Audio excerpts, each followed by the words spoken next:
से वो रो देती थी। आज मेरे लाखों आंसू कुर्बान हो गए, बह गए।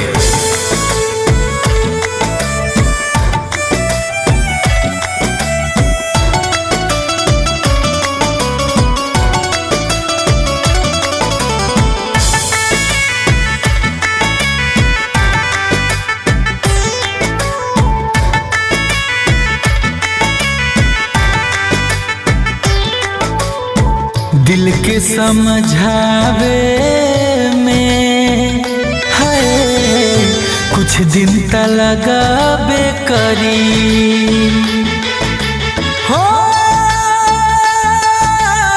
हो हो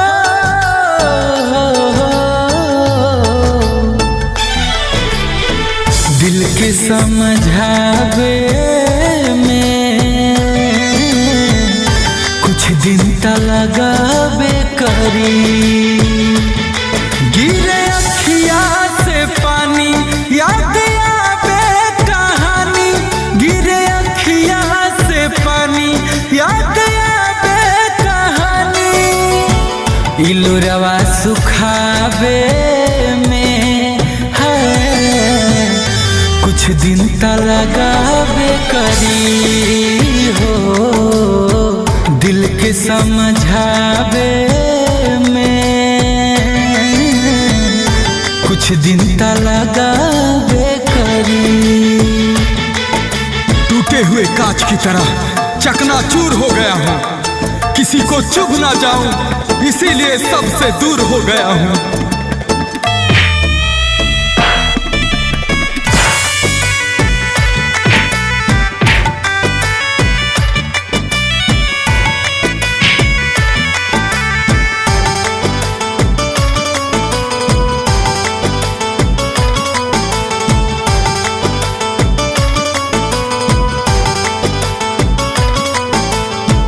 जतने भुलाइल चाहत बानी अतने याद सतावे।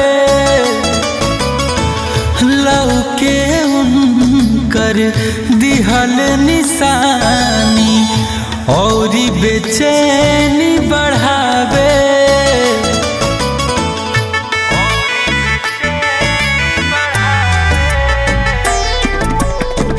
जतने भुलाइल चाहत बानी अतने याद सतावे। लौके उनकर दिहल निशानी और बेचैनी बढ़ावे, और बेचैनी बढ़ावे। निशानी मिटावे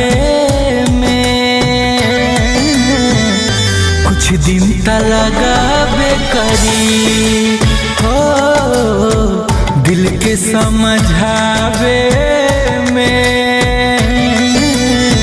कुछ दिन त लगाबे करी।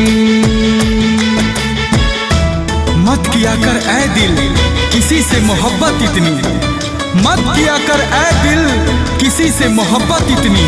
जो लोग बात नहीं करते वो प्यार क्या करेंगे।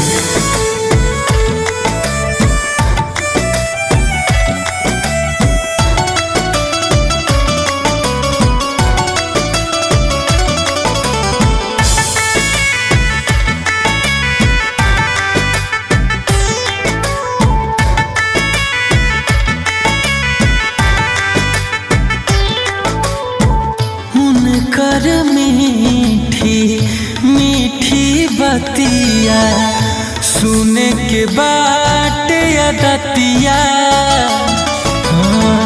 का करिए अनमोल गुंजन तड़पिला सारी रतिया।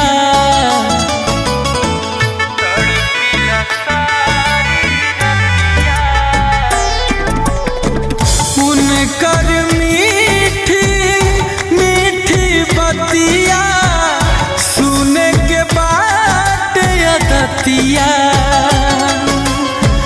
का करी